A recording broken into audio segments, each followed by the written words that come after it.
have a situation requesting immediate assistance. He matches the description. We have a situation. I need security at gate C4 immediately. Have you ever been treated like you didn't belong when you had every right to be there? Imagine paying for your seat, holding your ticket, yet being told to move because someone decided you didn't look the part. That's what happened to Daniel Roberts, a black CEO who boarded a flight expecting a routine trip, only to face a storm of doubt, bias, and humiliation in front of hundreds of strangers. In that moment, Daniel had a choice. He could walk away quietly, accept the injustice, and let it pass like so many others before him. Or he could stand firm, not with anger, but with dignity so powerful it would stop the entire plane in its tracks. Now imagine if it were you. Would you fight for your seat? Would you stay silent to avoid trouble? Or would you, like Daniel, risk everything to make sure no one is ever made to feel small again? This is not just his story. It could be yours, mine, any of ours. Stay with us as we uncover how 12 minutes of courage changed an airline forever.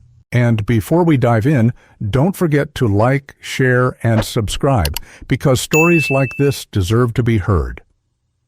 The late evening crowd at JFK moved like a restless tide. Screens glowed above the boarding gates, announcing delays and final calls, while tired passengers shuffled forward with rolling suitcases.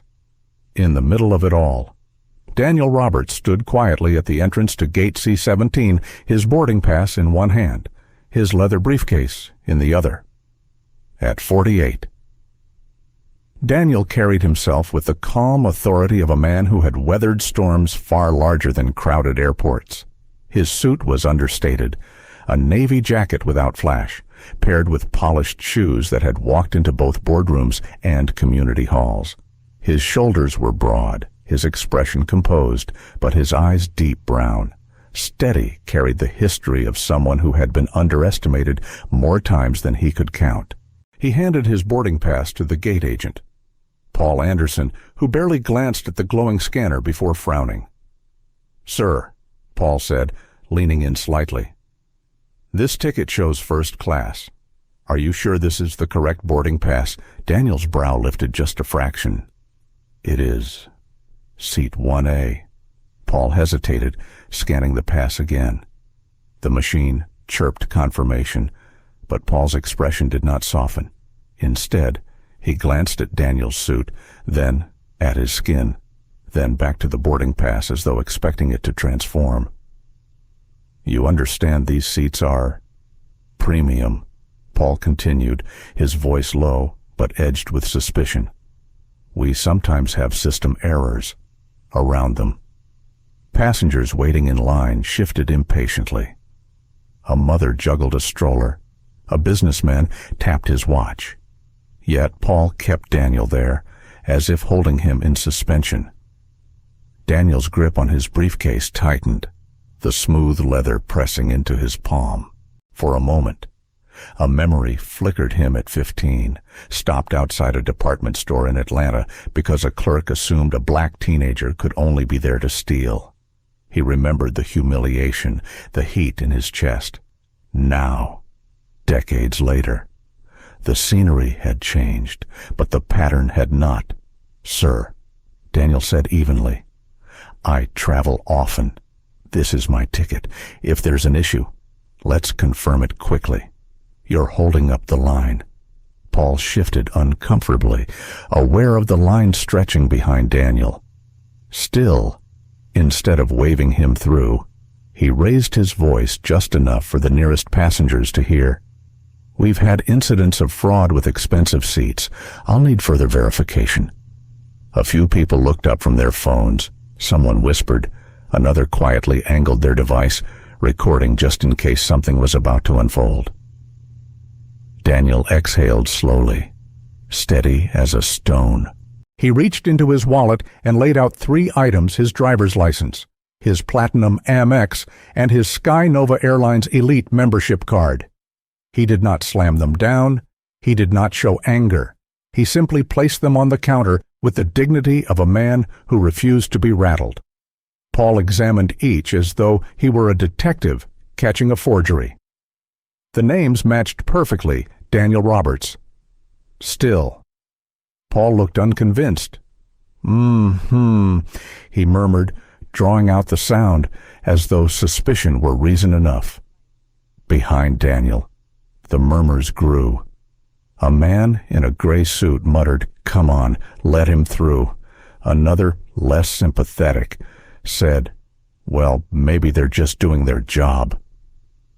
Daniel looked over his shoulder at the crowd, then back at Paul.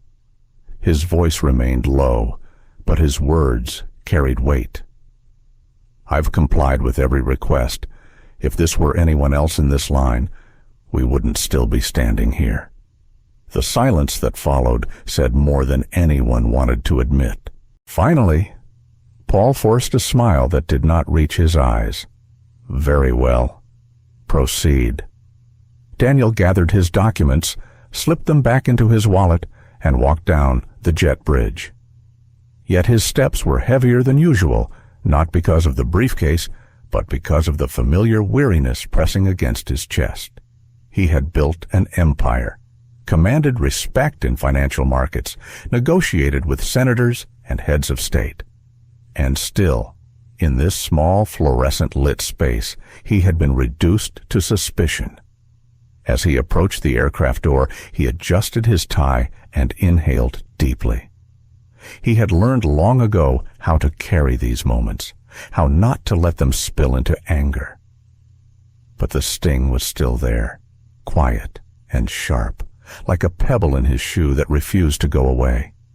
Passengers behind him filed in, some avoiding his gaze, others offering sympathetic nods.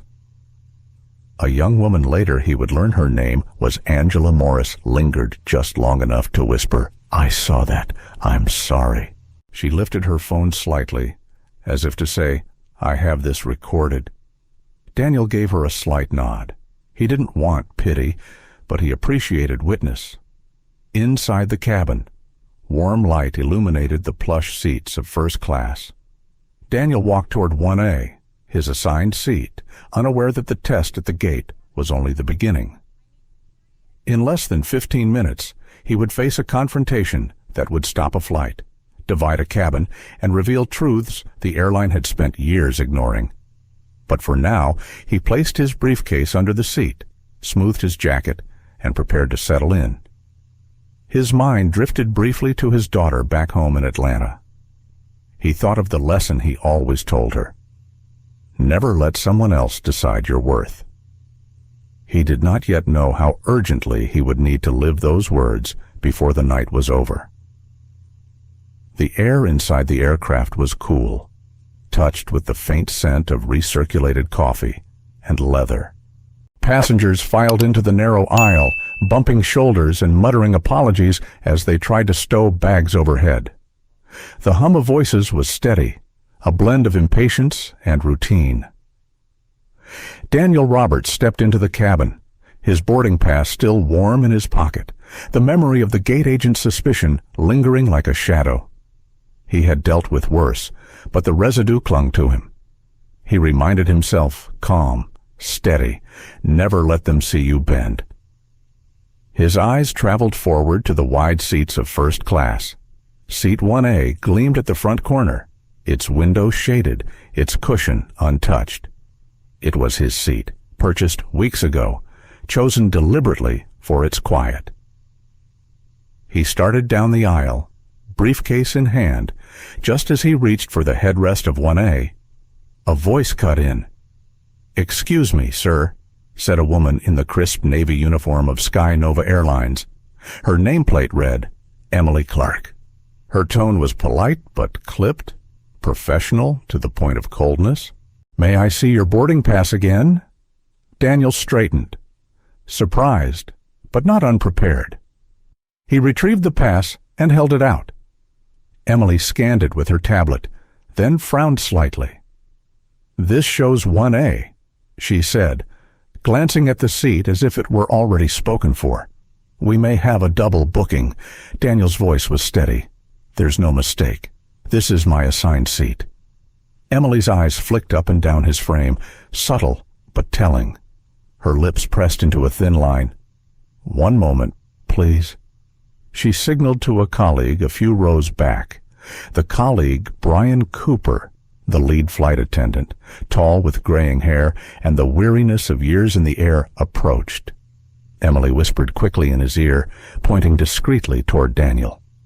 Brian nodded, his face neutral but his body language defensive, as though bracing for a problem before one even existed. Passengers paused in the aisle behind Daniel. Their progress halted. Someone sighed loudly. Another rolled their eyes. Daniel felt the weight of attention gather again, just as it had at the gate. He was used to eyes, used to being evaluated usually in boardrooms where numbers and strategies defined him. But here, those eyes saw only a man in a seat they assumed did not belong to him. "Sir," Brian said, his tone low, measured, "we'll need you to step aside while we confirm this seat assignment." Daniel tilted his head, holding his ground. "No. My ticket is valid. I'm sitting in 1A. A voice from behind broke in, sharp with irritation. "This is ridiculous." It was a middle-aged man in a tailored blazer, his salt and pepper hair combed with precision. He carried himself with entitlement honed by years of priority boarding and lounge access. His name, as Daniel would later learn, was Robert Whitmore, a frequent flyer who seemed to view the cabin as his personal domain. "Maybe he should just move back to coach until you figure this out," Whitmore suggested loudly, as though offering a solution everyone should appreciate. "Some of us paid good money for priority boarding, and I don't plan to miss my connection." Daniel turned, his eyes locking briefly with Whitmore's. His reply was calm, but it cut through the air like steel. "I paid for this seat, and I intend to sit in it." The aisle went quiet for a beat. Even the overhead bins seemed to pause their rattling. Emily's polite smile thinned into something brittle. "Sir, we're simply following procedure. If you'll just wait in the terminal, we can resolve this before takeoff." Daniel's chest rose and fell with a steady rhythm. Inside, a familiar battle brewed the urge to push back, to let the heat of anger rise, versus the discipline of restraint he had cultivated his entire life. He thought of his daughter's words before his trip, "Daddy, just promise me you won't let anyone make you small." He wasn't going to shrink. "I'm not leaving this aircraft," Daniel said evenly. "I've complied with every request. The boarding pass matches, the identification matches. I will sit in 1A. Brian shifted, his presence more imposing now, stepping closer in a way that carried quiet threat. He didn't touch Daniel, but his proximity sent a message. Resistance would not be tolerated. Behind them, passengers shuffled impatiently. Some exchanged uneasy glances, others whispered. A young woman in the middle of the crowd, Angela Morris, though Daniel did not yet know her name, slid her phone up, recording discreetly but intentionally. Her eyes were sharp, her jaw set. Whitmore scoffed. "Unbelievable. He's holding everyone up. Just put him where he belongs and let's go." Emily's lips curved into what she must have thought was a professional smile. "Sir, please, don't make this more difficult than it needs to be." Daniel's reply was measured, but there was a gravity in it, a weight that filled the air. "The only difficulty here," he said quietly, "is that you've decided I don't belong in this seat, and you're wrong." The words hung in the cabin like a stone dropped into still water. Ripples moved outward. Passengers looked at each other, some uncomfortable, some nodding slightly as if to say they understood. For Daniel, it was more than a seat. It was a line he refused to step back from. This was no longer about travel. It was about dignity. He lowered himself into 1A, his back straight, his face composed, his heartbeat steady but strong. The stage was set. What had begun as a boarding delay was about to erupt into a confrontation that would echo far beyond the walls of a Boeing jet. Daniel knew it. So did the crew. And now, so did every passenger who dared to watch. The cabin's usual rhythm overhead bins slamming, passengers grumbling about luggage space slowed as the standoff thickened. Daniel Roberts remained seated in 1A, his back straight, his eyes steady, while the flight attendants hovered like storm clouds. Emily Clark shifted her weight from one foot to the other, her polished smile now cracked around the edges. "Sir," she said again, louder this time so nearby passengers could hear, "we just need to complete verification. Company policy requires it when there are discrepancies." Her pause lingered, pregnant with insinuation. Daniel's gaze did not waver. What discrepancy? The ticket? The ID, or simply me, in this seat? A hush swept over the immediate rouse. The implication was clear. Passengers glanced down at their phones, uncomfortable but glued to the unfolding drama. Brian Cooper stepped forward now, his role as lead flight attendant carrying authority. He spoke in a practiced, even tone meant to convey reasonableness. "Mr. Roberts, please. We aren't questioning you personally. We're just following security protocol. It'll only take a few minutes." Daniel's voice was calm, measured. "I've already given identification, credit card, and loyalty status. What more do you need?" Brian glanced at Emily. Her eyes darted back, but she didn't answer. He cleared his throat. "Why don't we step into the galley to discuss this further?" "No," Daniel said simply. His refusal was not loud, not hostile, but it resonated with finality. "I'm not leaving this seat."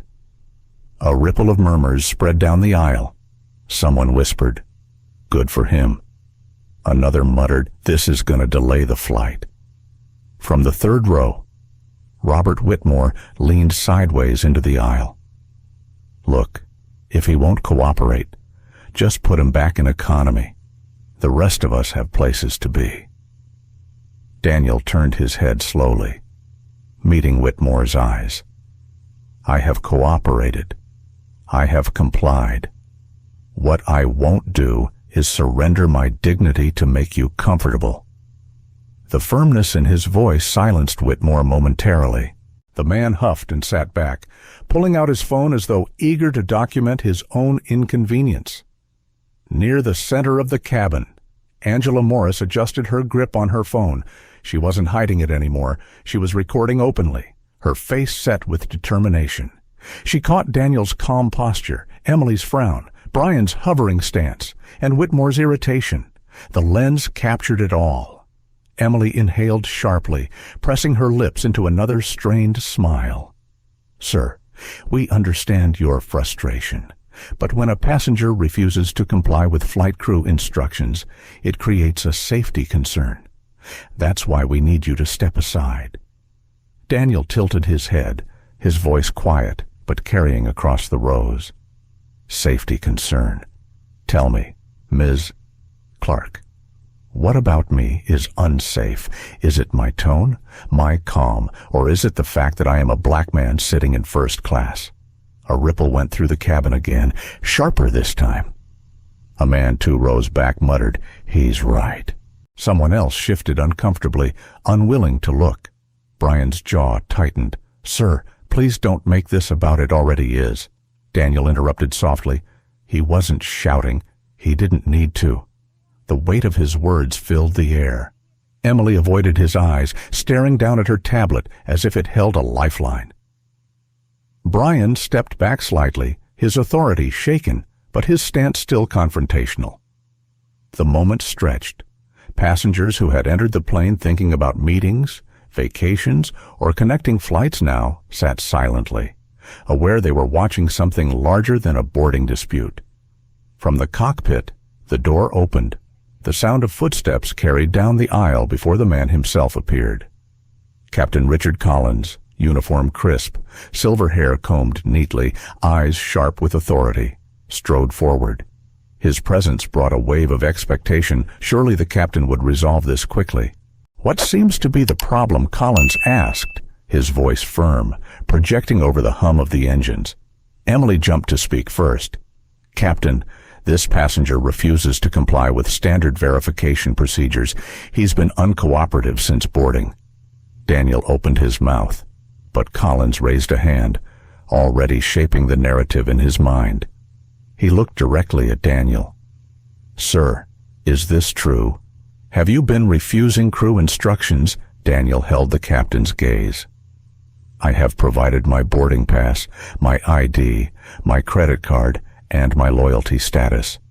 I am seated in my assigned seat. What I have refused is to leave the plane or step aside without justification." Collins' expression hardened. "Mr. Roberts, my crew is responsible for passenger safety.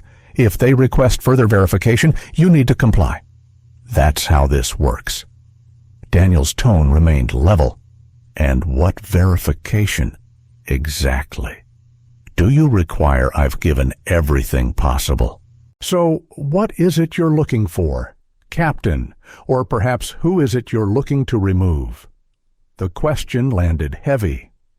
Angela's phone captured Collins's stiffening posture, Emily's averted eyes, Brian's clenched jaw. Passengers leaned forward now, invested, aware that this was not just about a seat but about power, prejudice, and principle. Whitmore called from behind, "Captain, just send him back. We're all tired of waiting." Collins' face tightened. The atmosphere had shifted. Authority was slipping, and Daniel's calm refusal was the fulcrum. Inside, Daniel's chest tightened. He thought of his board meeting scheduled the next morning, of the contracts waiting on his desk. He thought of his daughter, waiting for his call when he landed. A quiet voice in his mind whispered, "You could stand up, walk off, avoid this mess." But louder still came another thought. If you walk away now, you teach them they were right to question your place. He inhaled, steadying himself. "I will not leave this seat," Daniel said. The words rang like a gavel strike. The confrontation was no longer a minor dispute. It was a test of wills. The captain's jaw clenched, his authority challenged in front of 100 watching eyes. The cabin held its breath. Everyone knew the situation had escalated. Few knew just how far it was about to go. The cabin door clicked softly shut behind Captain Richard Collins as he took 2 measured steps closer to Daniel Roberts. His uniform was crisp, his cap tucked neatly under his arm, his posture carrying the confidence of 20,000 hours in the air. Passengers sat straighter in their seats, as if his arrival would finally bring order. Collins' voice was steady, but beneath it pulsed impatience. "Mr. Roberts, I am the captain of this aircraft.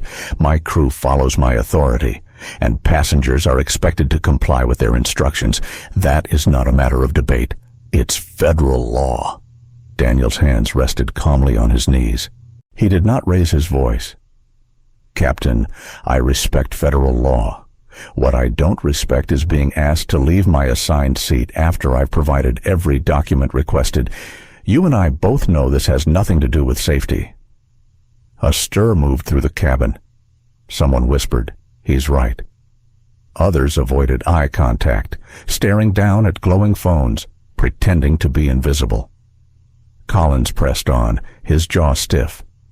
When a passenger refuses to comply, it becomes a disruption. Disruptions are safety concerns. My job is to prevent them. Daniel's reply was measured, but each word hit like a slow hammer. Your job is also to uphold the dignity of every passenger who boards this aircraft. I am calm. I am seated. I have violated no rule. The disruption began when your crew decided my presence here was a problem. Emily Clark hovered nearby, arms folded, her tablet clutched like a shield. Brian Cooper stood slightly behind the captain, shoulders squared, his face expressionless, but tense. Robert Whitmore broke the silence with a huff. This is nonsense. He's holding us all hostage over a seat. Captain, just remove him already. Collins turned slightly, acknowledging Whitmore's complaint with a nod before shifting back to Daniel. His eyes narrowed, and his voice took on that hard edge reserved for final warnings. Sir, I'll say this once more. Step out of the seat while we resolve this, or I'll have you removed from the aircraft. A quiet gasp came from somewhere in row 4. Angela Morris, phone raised openly now, whispered into the microphone. He hasn't done anything wrong. He's calm. They're forcing him out for no reason. Collins caught sight of her phone. Ma'am, he barked, stop recording immediately. This is a violation of passenger compliance rules. Angela did not lower her camera. This is a public incident. I have every right to document discrimination. Her words hung in the air like an indictment. Several passengers leaned out into the aisle, their own phones now pointed at the confrontation. Collins's cheeks flushed red. He squared his shoulders and faced Daniel directly. I am ordering you, as captain of this flight, to leave this aircraft. Daniel's heartbeat thudded steadily in his chest. He thought of his boardroom battles, the moments when billion-dollar deals balanced on silence and timing. This was no different, he told himself, except this time the boardroom was filled with strangers, and the stakes were his humanity. On what grounds, Daniel asked quietly. The captain faltered, if only for a fraction of a second. Failure to comply with crew instructions. Disruptive behavior. Daniel tilted his head. I've spoken calmly. I've followed every request. The only thing I've refused to do is surrender my seat. If that is disruptive, then the disruption is yours, not mine. The words cut through the air, heavy and undeniable. Brian Cooper shifted uneasily, glancing at Emily, who avoided his eyes. Passengers shuffled in their seats. The tension was no longer one man against authority, it was authority against truth. Collins clenched his jaw, aware of the cameras catching every detail. Still, he doubled down. Mr. Roberts, this is my aircraft. If my crew feels additional verification is necessary, then that's what we'll do. That's not your decision. Daniel leaned forward slightly, his voice low but firm. And yet, here we are, you demanding compliance for a rule that doesn't exist, me insisting on the rights every passenger is guaranteed. This isn't about safety. It isn't about protocol. It's about comfort yours, theirs at the expense of mine. Angela's phone trembled slightly in her hand as she caught every word. Other passengers nodded. One man in row 6 whispered, "He's saying what we're all thinking." The silence that followed was thick, heavy, unyielding. Collins's face hardened, but his authority was slipping, the weight of collective eyes pressing against him. Daniel sat back against the seat, folding his hands in his lap. His voice was quiet, but it carried through the cabin. I will not move. Collins's watch beeped softly, another minute gone, another delay added to the flight log. He glanced toward the cockpit door, knowing his crew was waiting, his airline counting the minutes. His authority had been challenged, and the only way forward now was escalation. Security. He called toward the jet bridge. We need assistance removing a disruptive passenger. The words struck like a drumbeat. Murmurs swept the cabin. Passengers shifted uneasily. Phones tilted higher. Daniel closed his eyes for a moment, drawing in a slow breath. He knew what was coming next, and he knew he had to be ready. The cabin grew unnervingly quiet after Captain Richard Collins called for security. The hum of the air vents filled the silence as passengers exchanged uncertain looks. Some shifted in their seats, trying to appear invisible, while others leaned into the aisle with phones raised, unwilling to miss what might unfold. Daniel Roberts sat unmoved in seat 1A. His posture remained composed, his gaze steady, his breathing calm. But beneath the surface, thoughts pressed hard against his chest. 12 minutes, that was how long the exchange had dragged since Emily Clark first questioned his seat. 12 minutes in which his dignity had been tested, his patience stretched, and his resolve sharpened. He thought of his daughter again, her voice echoing. "Promise me you won't let anyone make you small." That promise anchored him now. Emily Clark whispered urgently to Brian Cooper, her eyes darting toward Daniel and then to the aisle. Brian nodded, shoulders squared, ready to play enforcer, yet there was unease in his eyes.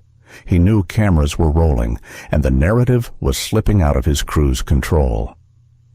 A murmur rose as two uniformed security officers entered from the jet bridge. Their presence sent a ripple of tension through the cabin. One officer, broad-shouldered, younger, his jaw clenched, moved with obvious readiness to remove Daniel. The other, older and calm-eyed, surveyed the scene carefully before speaking. "Captain," the older officer said, voice level, "what's the issue?" Collins straightened, grateful for reinforcements. "This passenger refuses to comply with instructions. He's disrupting boarding. We need him removed." All eyes turned to Daniel. He did not flinch. Instead, he spoke with the same measured calm he had carried from the start. "Officer, I have complied with every request. My boarding pass, ID, and payment all confirm seat 1A. I am not disruptive. I am seated in silence. The only disruption here is the refusal to accept that I belong where I am." The younger officer glanced at his partner, uncertainty flickering across his face. The older man narrowed his eyes at the captain. "Do you have documentation of this double booking?" Emily fumbled with her tablet, her fingers shaky as she pretended to scroll. It hasn't synced yet, but it's procedure." Angela Morris, still filming from her seat, interjected. Her voice was clear, defiant. "I've been recording since he boarded. This man has been calm the entire time. He's being harassed because of who he is, not because of what he's done." Collins snapped, "Ma'am, you are interfering with crew operations." Angela didn't lower her phone. "No. Captain, I'm ensuring accountability." A few passengers nodded, emboldened. A woman in row 6 raised her voice. "She's right. He hasn't done anything wrong." Whitmore groaned from his seat, throwing his hands up. "This is ridiculous." "You're all defending him just because it's some social justice moment. Meanwhile, we're stuck here. Remove him already." Daniel turned his head, his calm gaze landing on Whitmore. "What you call a delay, I call a line drawn. I've spent a lifetime proving my place in rooms people thought I didn't belong in. Tonight, that place happens to be seat 1A. The cabin fell silent again. Daniel's words carried the weight of something larger than the cabin walls. Passengers were no longer just witnesses. They were part of a story pressing against history itself. The older officer spoke again, his tone slower, deliberate. "Captain, before we remove anyone, I need clarification. Has this passenger presented valid identification and a ticket?" Collins' lips tightened. "Yes. But then on what grounds?" The officer pressed. "Is he being removed?" The younger officer shifted uneasily, his grip on his belt loosening. The tide was turning, and everyone in the cabin could feel it. Emily's face reddened. Brian ran a hand over his jaw. Collins stood rigid, authority bleeding from his posture with every second that passed. Daniel closed his eyes briefly, steadying his breath. He weighed his options.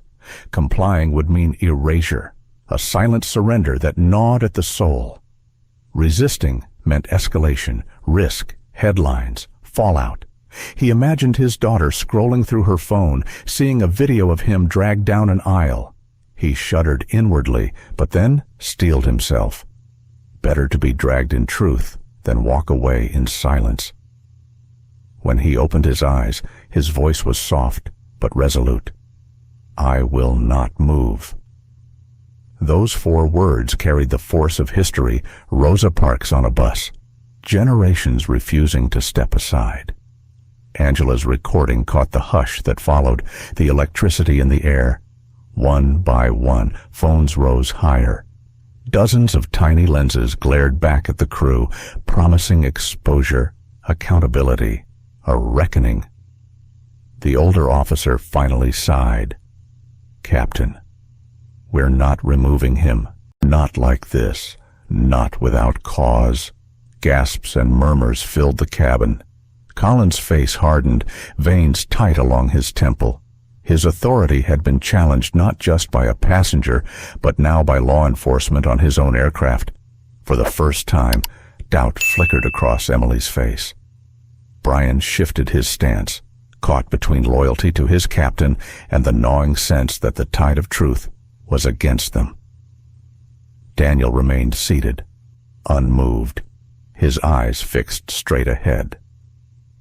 12 minutes had passed since the confrontation began, 12 minutes in which the entire power structure of the cabin had tilted. The standoff was no longer between one man and an airline crew. It was between dignity and denial, truth and silence, justice and convenience. And the balance had only begun to shift. The older security officer's refusal to remove Daniel Roberts had cracked the atmosphere wide open. What had begun as a tense exchange was now a full-blown standoff where authority no longer felt secure. Captain Richard Collins stiffened, his voice sharp with strain. "This is my aircraft," Collins barked. "My crew's judgment stands. This passenger has been uncooperative. That's all the cause we need." The older officer shook his head slowly. "With respect, Captain, not tonight, not with cameras rolling and witnesses contradicting your story. You'll need more than that." The younger officer shifted uncomfortably, his eyes darting to Daniel. For a brief second, their gazes locked. Daniel's calm expression seemed to say, "You see it too. You know the truth." Emily Clark clutched her tablet like a shield. Brian Cooper folded his arms, trying to look firm, but betraying unease with every blink. Whitmore muttered curses, clearly frustrated that his anticipated shortcut through the problem had evaporated. Daniel, still seated, folded his hands neatly in his lap. His breathing was steady, but inside he felt a storm gathering. He remembered the text he had received minutes earlier. Everything ready. Just give the word. He hadn't planned to use it, not unless the situation demanded. But here he was, 12 minutes in, and his patience had been ground against the stone of prejudice. Angela Morris raised her phone slightly higher, narrating quietly for the camera. "We're watching a black man with a valid ticket being asked to leave first class while the crew fumbles to justify it." Her voice carried just enough to be heard by the row behind her. Collins' patience finally snapped. "Enough of this," he snapped. "Officers, escort him off this plane immediately. We'll let corporate sort it out later." The older officer held his ground. "Captain, I need specific grounds, not just vague discomfort." Daniel exhaled slowly, as though weighing centuries of silence and deciding it was time to break it. He reached into the inside pocket of his jacket, drawing out a leather case. The gesture made Emily gasp and Brian stiffen, but what emerged was no threat, just an ID badge. With deliberate calm, Daniel opened it, tilting it toward the nearest phone camera and the officers. His voice carried steady, clear, unshaken. "My name is Daniel Roberts," he said, his eyes sweeping the cabin. "I am the chairman of the board and chief executive officer of Sky Nova Airlines. And for the past 12 minutes, my own crew has questioned my right to sit in the seat I paid for." The words detonated in the cabin like thunder. Passengers gasped. Angela's phone trembled in her hand as she whispered, "Oh my God."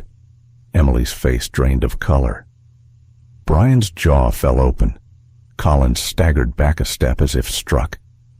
Whitmore choked on his own disbelief, muttering, "That can't be true."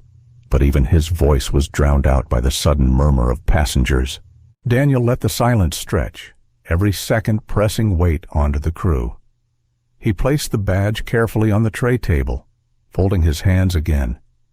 "I have been calm. I have complied.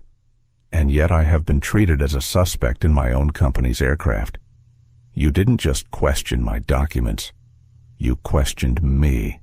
And by extension, you questioned every passenger who looks like me and has ever been told they don't belong where they've earned the right to be." Angela's camera captured Collins' face, now ashen. His authority had collapsed in an instant. Daniel turned to the officers, his tone even. "Gentlemen, thank you for your professionalism. As of this moment, Captain Collins is relieved of duty. I'll have corporate operations confirm within minutes." Collins sputtered, You can't." The intercom crackled overhead. A woman's voice, calm and crisp, filled the cabin. "This is Helen Morrison, Executive Vice President of Operations for Sky Nova Airlines. We have been monitoring this situation via cabin surveillance. Mr. Roberts' authority is absolute. Captain Collins, you are hereby relieved of command and ordered to deplane immediately." The cabin erupted in whispers, phones tilted higher. Passengers leaned forward, eyes wide with disbelief and fascination. Emily gripped her tablet as though it might anchor her sinking world. Brian stared at the floor. Whitmore sat back, face red with humiliation. Daniel rose slowly from 1A. His presence was steady, not triumphant, but grounded in something heavier. He addressed the passengers, his voice carrying dignity rather than anger. "What you have all witnessed tonight is not just about me. It is about what happens when assumptions outweigh facts, when bias overrides procedure, when dignity is denied in the very spaces where people seek respect.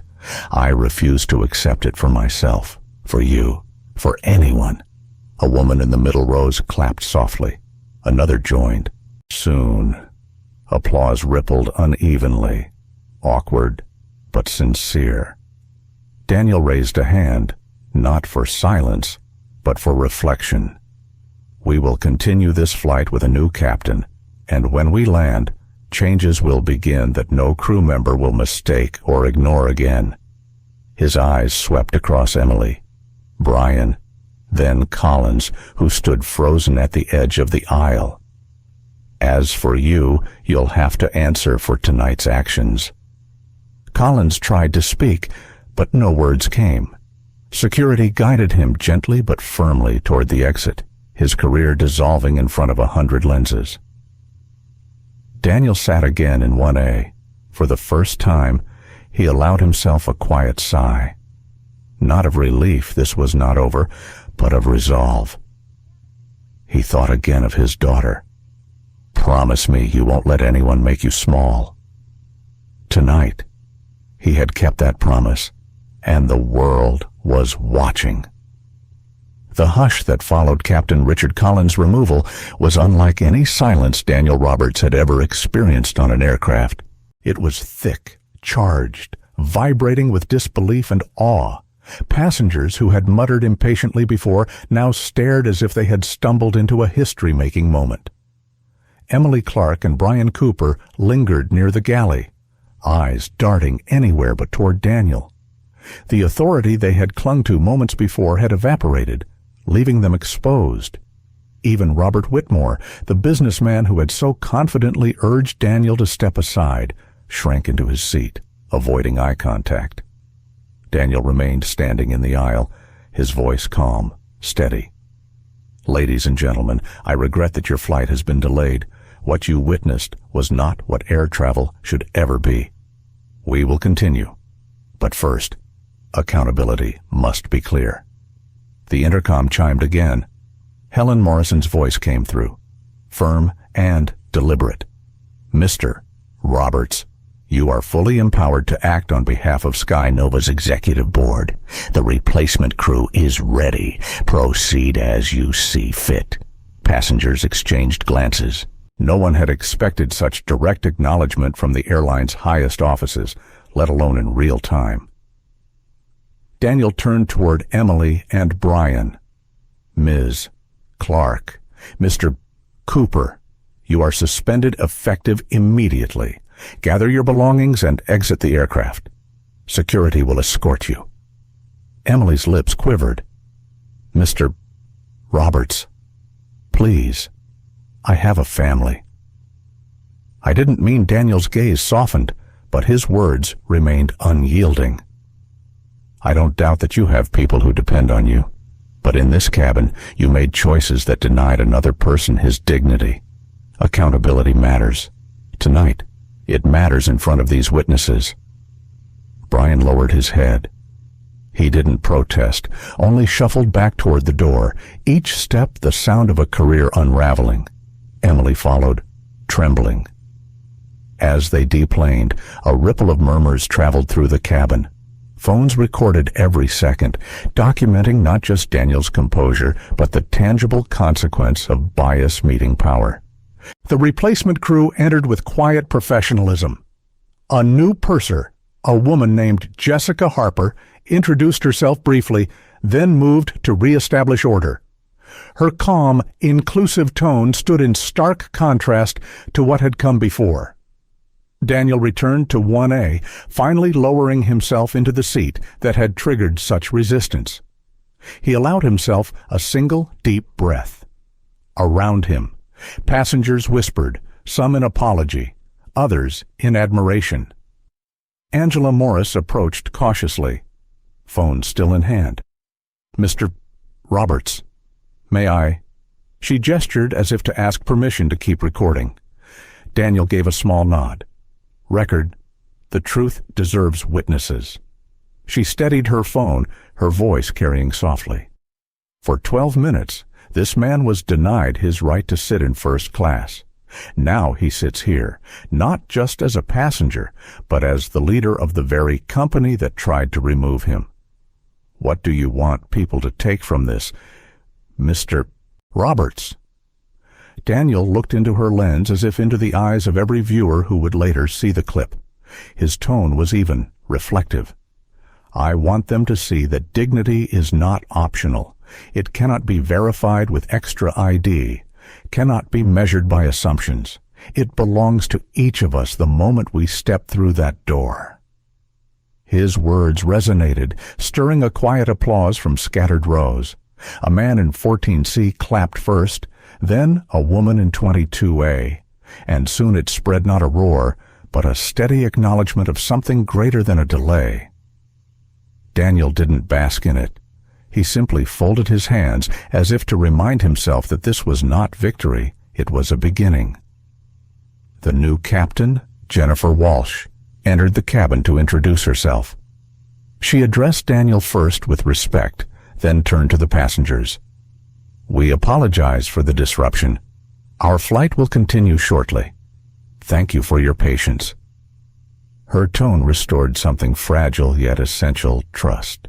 As the cabin settled, Robert Whitmore finally found his voice. He leaned across the aisle, his words awkward. Mr. Roberts, I may have misjudged earlier. I was wrong. Daniel met his gaze evenly. Acknowledgement is a first step. Mr. Whitmore, I suggest you carry it further than this flight. Whitmore nodded, chastened, retreating into silence. The aircraft pushed back from the gate at last. As engines hummed and safety demonstrations began, Daniel gazed out the window. Lights streaked across the tarmac, but his mind was elsewhere on the countless passengers who would never have had the chance to defend themselves in the way he just had. How many had been forced off without cameras watching? How many had swallowed their frustration? Alone. The thought sat heavy in his chest. He had power, resources, a platform. Tonight he had used them to stop his own removal. But the real fight lay beyond this plane, in every unseen cabin where bias still lived unchecked. Angela's voice pulled him back. "Mr. Roberts, what happens after tonight?" Daniel turned to her, his voice low but resolute. "After tonight, we make sure this never happens again. Not here, not anywhere. That's my responsibility. And now, thanks to you and every passenger who bore witness. It's our shared responsibility, too." The cabin was quiet again. Not tense this time, but thoughtful. Passengers seemed to understand they were part of a moment larger than their evening flight to New York. Daniel leaned back at last. He closed his eyes briefly, hearing his daughter's voice echo in his memory. "Promise me you won't let anyone make you small." He hadn't, and he wouldn't. The hum of the engine steadied as Skynova Flight 227 finally taxied down the runway. Passengers leaned back, weary from the unexpected drama, yet strangely alert, as if they were participants in something far larger than a delayed departure. Daniel Roberts sat in 1A, hands folded neatly on his lap. For the first time that night, he allowed himself to look fully at the faces around him. No one glanced away. Some offered small nods of respect, others shifted uncomfortably, guilt evident in their expressions. But all of them were watching. Angela Morris remained in the aisle for a moment longer before sliding into her seat across from him. She kept her phone lowered now, but her eyes still carried the intensity of someone who had captured lightning in her hands. "You know this is already everywhere, right?" she whispered, leaning slightly toward him. "The video. People are sharing it in real time." Daniel gave a faint smile. "I suspected as much. The world has a way of seeing what it needs to see when the truth finally surfaces." She studied him, head tilted. "You never raised your voice. You never threatened them. How did you stay so calm?" Daniel's gaze turned toward the window, where runway lights flickered like a line of stars. "Because I've spent a lifetime preparing for moments like this. I learned early that anger might burn hot, but it rarely builds anything lasting. Calm, though calm can change the course of an entire room, or, in this case, an entire plane." Angela let the words settle before nodding slowly. "That's powerful." A man from row 14 rose briefly, making his way down the aisle. He stopped near Daniel, shifting awkwardly. "Sir, I want to apologize. I didn't speak up when I should have. I saw what was happening, but I stayed quiet." "That was wrong." Daniel looked up, his expression soft but measured. Acknowledging silence is the first step toward breaking it. "Next time, speak sooner. Not just for someone like me, for anyone." The man nodded, visibly moved, and returned to his seat. Captain Jennifer Walsh's voice came over the intercom, smooth and professional. "Ladies and gentlemen, we're cleared for takeoff. Please remain seated and secure your belts." As the aircraft lifted into the night sky, Daniel felt the weight of the cabin shift, not from the angle of ascent, but from the unspoken recognition among the passengers. They had witnessed bias at work, but also dignity pushing back against it. Angela leaned toward him again. "Can I ask, why didn't you reveal who you were immediately? Wouldn't that have ended this before it began?" Daniel turned to her, his eyes steady. "Because my title shouldn't be required for respect. A boarding pass should have been enough. If I'd revealed my role from the start, the lesson would have been lost." She sat back, visibly struck by the thought. "So you let it play out, knowing it could get ugly?" "I let it play out," he said quietly, "because thousands of people face this without a badge, without a title, without anyone to record. Tonight wasn't about saving myself. It was about shining a light on what happens in the dark. His words carried across the rows, soft yet sharp enough for nearby passengers to hear. A woman 2 rows back wiped her eyes discreetly. The flight attendants from the replacement crew moved gracefully through the aisle, checking seatbelts, offering water. Their demeanor contrasted so sharply with Emily and Brian's earlier conduct that passengers seemed to breathe easier with each interaction. Angela studied Daniel a moment longer. "You're going to do something about this, aren't you?" More than just tonight, Daniel nodded once. A decision already firm in his mind. Tonight is a spark. Tomorrow, we make sure the fire spreads in the right direction. The plane leveled at cruising altitude. Lights dimmed. The cabin finally grew quiet, not the uneasy quiet of tension, but the softer quiet of reflection. Daniel opened his briefcase, pulled out a leather-bound notebook, and began writing. Angela tried not to intrude, but couldn't help glancing. She caught glimpses of phrases. Dignity is not optional. Training protocols. Passenger advocacy system. It wasn't just notes. It was the beginning of reform, sketched out in real time at 30,000 feet. Daniel paused, closing his pen. He looked once more across the cabin, at passengers whispering, at Angela still holding her phone like a lifeline, at strangers who would soon become witnesses in a story much larger than themselves. He leaned back into his seat, eyes half closed, and let the hum of the engines wash over him. For the first time that night, he felt not anger, not even vindication, just resolve. The journey ahead would be long, but tonight the direction was clear. By the time SkyNova Flight 227 touched down at LaGuardia, the world was already awake to what had unfolded 30,000 feet above. Angela Morris's video, shaky but clear, had left the walls of the cabin before the plane even left the ground. Overnight, it spread across social media like wildfire. By the time Daniel Roberts walked into the terminal, hashtags were trending: WAR, fly with dignity. No SkyNova truth. Daniel Roberts. Inside the arrivals hall, cameras waited.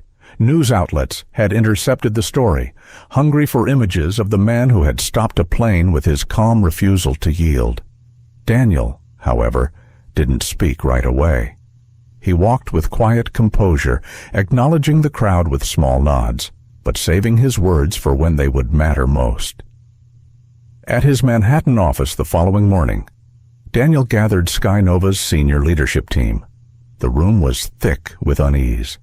The CFO flipped anxiously through financial reports. The head of HR sat stiff with worry, and the legal counsel clutched a folder of preliminary complaints already filed. Daniel placed his notebook on the table, the same one he had scribbled in on the flight, and opened to a fresh page. His tone was level, but it carried a gravity that silenced the room. What happened last night was not a delay. It was a revelation. We have systemic problems, and they cannot be ignored. Margaret Lee, the CFO, spoke first. Daniel, the stock has already dipped 4%. Shareholders are demanding reassurance. If we move too quickly, Daniel cut her off, gently but firmly. Margaret, if we move too slowly, there may not be shareholders left to reassure. This isn't just about money. It's about trust, dignity, and who we are as a company. Last night, the entire world saw what happens when we fail. He outlined his plan, each step more sweeping than the last. Mandatory anti-bias and dignity training for every frontline employee within 60 days. Creation of an independent passenger advocacy office with authority to investigate complaints. Installation of cabin cameras not to surveil passengers, but to ensure crew accountability. Partnerships with civil rights organizations to set industry-wide standards. A public fund of $100 million, the Fly with Dignity Fund, to provide legal aid for passengers discriminated against across the industry. The room erupted in murmurs. HR hesitated. Legal warned of precedent. Finance fretted about cost. But Daniel's voice cut through the noise. What about the cost of silence? What about the cost of the next video, the next lawsuit, the next viral humiliation? We've already paid it in trust lost. In dignity denied, I refuse to let this company pay it again. For a long moment, no one spoke. Then, slowly, heads began to nod. Margaret closed her folder. Legal counsel set his papers aside. The decision was made not by consensus, but by conviction. Later that afternoon, Daniel stood at a press conference flanked by Angela Morris, now reluctantly thrust into the spotlight, and Helen Morrison, the EVP whose voice had cut through the cabin chaos.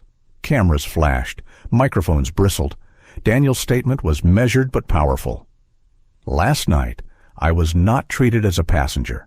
I was treated as a problem. That cannot stand, not for me, not for anyone. That's why we're launching the Fly with Dignity Fund. This isn't about one airline or one CEO. It's about every traveler who has been told they don't belong. We're going to make sure they never fly alone again. Angela spoke next, her voice shaking slightly, but steadying as she continued. I only did what any person should do. I recorded what I saw. But what struck me most was how calm Mr. Roberts stayed. He didn't shout. He didn't threaten. He simply held his ground. That calmness changed everything. It showed the truth. Her words lit up headlines. Calm changed everything. Within days, donations from other corporations swelled the fund beyond $200 million. Civil rights groups praised the move as unprecedented. Passengers flooded social media with their own stories. I was told my seat was a mistake. I was questioned because I didn't look first class. I was asked to prove I belonged. Each story carried the same refrain. Now I know I'm not alone, but not everyone celebrated. Aviation unions expressed unease about cameras in cabins. Shareholders grumbled about costs. Talk radio hosts questioned whether bias training would fix human nature. Daniel listened to each criticism, absorbing but never deflecting. In a candid interview on national television, he addressed it head-on. Reform is uncomfortable. Change is expensive, but dignity is priceless. We either lead this industry toward accountability or we let ourselves sink in denial. I choose leadership. Meanwhile, accountability rippled back through those involved that night. Captain Richard Collins' license was placed under FAA review. Within weeks, he was terminated. Emily Clark and Brian Cooper were suspended pending investigation. Their careers likely finished. Robert Whitmore's name surfaced in op-eds as an example of silent complicity. His law firm distanced itself publicly. Yet Daniel resisted framing the aftermath as vengeance. In internal memos, he reminded staff, this is not about destroying individuals. It's about dismantling the systems that taught them to act as they did. 6 weeks later, Daniel appeared before Congress. The committee room buzzed with press, activists, and airline lobbyists. He spoke with the same calm clarity he had shown in the cabin. Discrimination thrives in silence. What you saw on Flight 227 wasn't an anomaly. It was a symptom.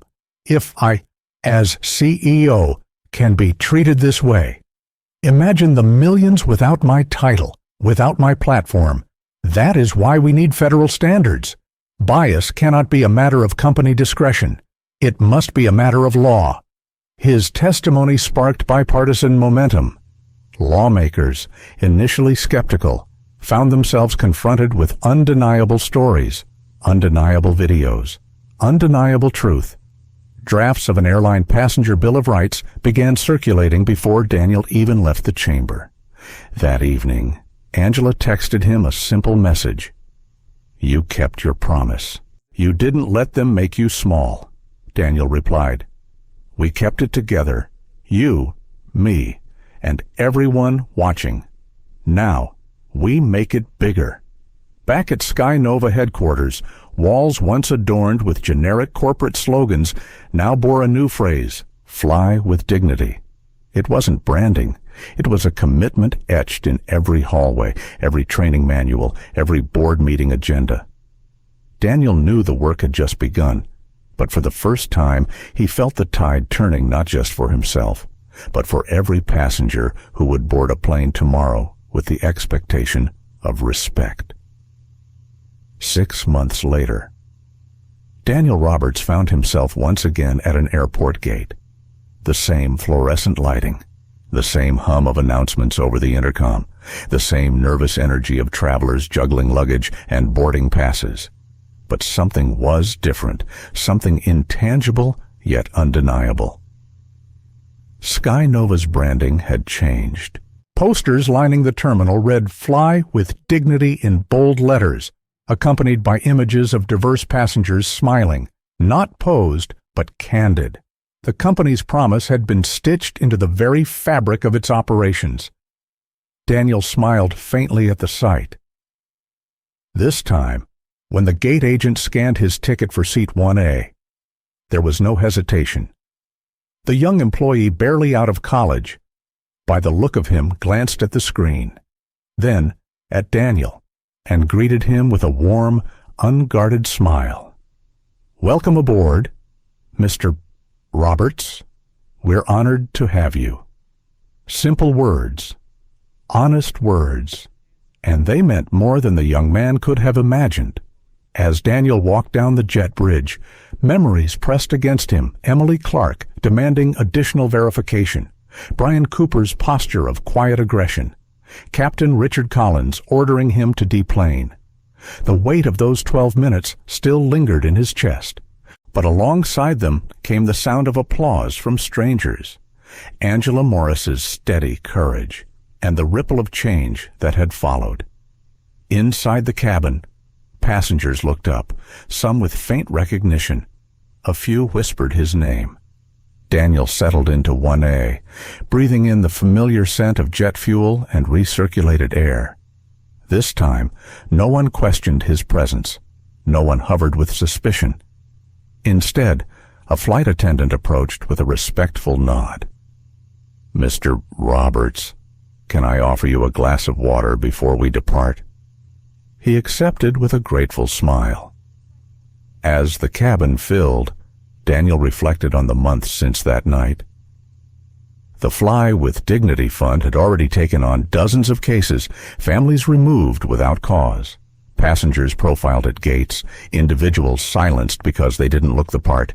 Each case brought new accountability, new precedents, new hope. Congress had passed the Airline Passenger Bill of Rights with overwhelming support, enshrining protections into federal law. Airlines that once resisted reform now raced to update their policies, terrified of being the next viral scandal. And beyond aviation, other industries, hospitality, retail, banking had begun reevaluating how bias shaped their customer experiences. Angela Morris, once just a young woman with a phone, was now a first-year law student. She had interned with the fund that summer, telling Daniel with a grin, "You lit the fire. I'm just learning how to carry it." Daniel thought of his daughter, too, her words forever etched in him. "Promise me you won't let anyone make you small." He had kept that promise not just for himself, but for her, and for the countless others who might never know his name, but would feel the shift his actions had sparked. The captain's voice came over the intercom, steady and professional. "Ladies and gentlemen, welcome aboard Sky Nova Flight 310. Our estimated flight time is 2 hours and 20 minutes. Please settle in, and thank you for choosing to fly with dignity." That phrase, "fly with dignity," drew a faint ripple of smiles across the cabin. It was no longer just a slogan, it was a lived expectation. As the plane taxied, Daniel gazed out the window at the runway stretching into night. He thought about what it meant to belong not in a seat, not in a cabin, but in a society that still wrestled with who was deemed worthy. He knew the fight wasn't over. Bias didn't vanish overnight. There would be setbacks, resistance, ugly moments still to come. But tonight, as the engines roared and the plane lifted into the sky, Daniel felt something he hadn't that night on Flight 227. Not just resolve, not just strength, hope. Hope that a single stand, calm and unwavering, could ripple outward into laws, reforms, and cultural shifts. Hope that the next passenger questioned at a gate would find allies ready to speak. Hope that his daughter, and every child like her, could step onto a plane and know without doubt, you belong here. The seatbelt sign chimed off. The flight attendant passed by again, offering snacks with an easy smile. Daniel leaned back, the hum of the engines steadying his thoughts. He closed his eyes for a moment, then opened his notebook. On the first page, he wrote 5 words. The journey is not over, and he believed it with every fiber of his being, at its core. This story reminds us that dignity is not something we should ever have to earn. It is ours by right. Daniel's calm defiance in the face of blatant discrimination teaches us that real strength doesn't always roar. Sometimes it speaks softly, refuses to move, and holds the line until truth reveals itself. For older generations who have witnessed decades of change, this lesson strikes even deeper progress is possible, but it requires each of us to choose courage over silence, whether it is in the workplace, on a bus, in a store, or aboard a flight. The decision to speak up or remain still in quiet resistance can echo far beyond the moment itself. The power of this story lies in its universality. Everyone has faced a time when they were underestimated, dismissed, or judged unfairly. Daniel's journey reminds us that while we cannot always control what happens to us, we can control how we respond. Calm dignity can become the spark for transformation, not just for ourselves, but for society at large. Let this be our reminder. Every stand we take for justice creates space for the next generation to walk taller. Thank you for watching and sharing this journey with us. If this story moved you, please take a moment to like, share, and subscribe. Your support helps us keep telling stories that matter, stories of dignity, courage, and hope. Together, we can make sure voices like Daniel's are never forgotten.